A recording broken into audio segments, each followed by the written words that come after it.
مدینہ کا بازار تھا۔ گرمی کی شدت اتنی زیادہ تھی کہ لوگ گرمی سے نڈھال ہو رہے تھے۔ ایک تاجر اپنے ساتھ ایک غلام کو لیے پریشان کھڑا تھا۔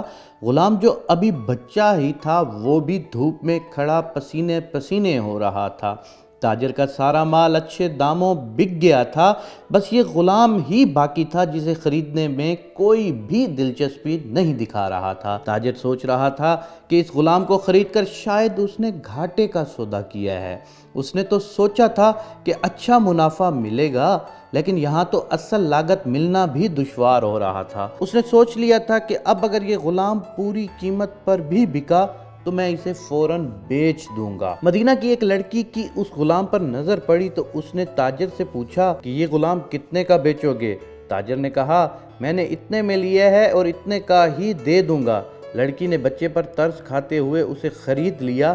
تاجر نے بھی خدا کا شکر ادا کیا اور واپسی کی راہ لے لی۔ مکہ سے ابو حذیفہ مدینہ آئے تو انہیں بھی اس لڑکی کا قصہ معلوم ہوا۔ لڑکی کی رحم دلی سے متاثر ہو کر انہوں نے اس کے لیے نکاح کا پیغام بھیجا جو قبول کر لیا گیا۔ یوں واپسی پر وہ لڑکی ان کی بیوی بن کر ان کے ہمراہ تھی اور وہ غلام بھی مالکن کے ساتھ مکہ پہنچ گیا۔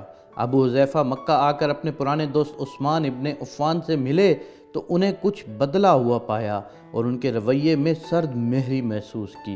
انہوں نے اپنے دوست سے استغفار کیا کہ عثمان یہ سرد مہری کیوں؟ تو عثمان بن عفان نے جواب دیا کہ میں نے اسلام قبول کر لیا ہے اور تم ابھی تک مسلمان نہیں ہوئے، تو اب ہماری دوستی کیسے چل سکتی ہے؟ ابو حذیفہ نے کہا، تو پھر مجھے بھی محمد صلی اللہ علیہ وآلہ وسلم کے پاس لے چلو اور اس اسلام میں داخل کر دو جسے تم نے قبول کیا ہے۔ چنانچہ حضرت عثمان رضی اللہ تعالیٰ عنہ نے انہیں نبی کریم صلی اللہ علیہ وآلہ وسلم کی خدمت میں پیش کیا اور وہ کلمہ پڑھ کر دائرہ اسلام میں داخل ہو گئے۔ گھر آ کر انہوں نے اپنی بیوی اور غلام کو اپنے مسلمان ہونے کا بتایا تو ان دونوں نے بھی کلمہ پڑھ لیا۔ حضرت ابو حذیفہ رضی اللہ تعالیٰ عنہ نے اس غلام سے کہا کہ چونکہ تم بھی مسلمان ہو گئے ہو اس لیے میں اب تمہیں غلام نہیں رکھ سکتا، لہٰذا میری طرف سے اب تم آزاد ہو۔ غلام نے کہا، آقا میرا اب اس دنیا میں آپ دونوں کے سوا کوئی نہیں ہے، آپ نے مجھے آزاد کر دیا تو میں کہاں جاؤں گا؟ حضرت ابو حذیفہ رضی اللہ تعالیٰ عنہ نے اس غلام کو اپنا بیٹا بنا لیا اور اسے اپنے پاس ہی رکھ لیا۔ غلام نے قرآن پاک سیکھنا شروع کر دیا اور کچھ ہی دنوں میں بہت سا قرآن یاد کر لیا، اور جب وہ قرآن پڑھتے تو بہت خوبصورت لہجے میں پڑھتے۔ ہجرت کے وقت نبی کریم صلی اللہ علیہ وآلہ وسلم سے پہلے جن صحابہ نے مدینہ کی طرف ہجرت کی ان میں حضرت عمر رضی اللہ تعالیٰ عنہ کے ساتھ حضرت ابو حذیفہ رضی اللہ تعالیٰ عنہ اور ان کا یہ لیب پالک بیٹا بھی تھا۔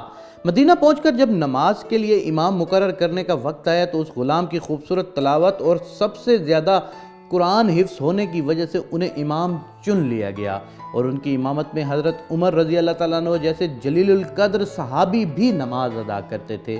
مدینہ کے یہودیوں نے جب انہیں امامت کرواتے دیکھا تو حیران ہو گئے کہ یہ وہی غلام ہے جسے کوئی خریدنے کے لیے تیار تک نہ تھا۔ آج دیکھو کتنی عزت ملی کہ مسلمانوں کا امام بنا ہوا ہے۔ اللہ پاک نے انہیں خوش گلو اس قدر بنایا تھا کہ جب آیات قرآنی تلاوت فرماتے تو لوگوں پر ایک محویت طاری ہو جاتی تھی اور راہگیر ٹھٹک کر سنتے تھے۔ ایک بار ام المومنین حضرت عائشہ رضی اللہ تعالیٰ عنہا کو رسول اکرم صلی اللہ علیہ وآلہ وسلم کے پاس حاضر ہونے میں دیر ہوئی۔ آپ صلی اللہ علیہ وآلہ وسلم نے دیر ہونے کی وجہ پوچھی تو بولیں، ایک قاری تلاوت کر رہا تھا، اس کے سننے میں دیر ہو گئی، اور خوش الحانی کی اس قدر تعریف کی کہ آن حضرت صلی اللہ علیہ وآلہ وسلم خود چادر سنبھالتے ہوئے باہر تشریف لے آئے، دیکھا تو وہ بیٹھے تلاوت کر رہا تھا۔ آپ صلی اللہ علیہ وآلہ وسلم نے خوش ہو کر فرمایا، اللہ پاک کا شکر ہے کہ اس نے تمہارے جیسے شخص کو میری امت میں بنایا ہے۔ سبحان اللہ، سبحان اللہ۔ کیا آپ جانتے ہیں کہ یہ خوش قسمت صحابی کون تھے؟ ان کا نام حضرت سالم رضی اللہ تعالیٰ عنہ تھا، جو سالم مولی ابو حذیفہ رضی اللہ تعالیٰ عنہ کے نام سے مشہور تھے۔ انہوں نے جنگ موطا میں جام شہادت نوش کیا۔ اللہ کی کروڑ ہا رحمتیں ہوں ان پر۔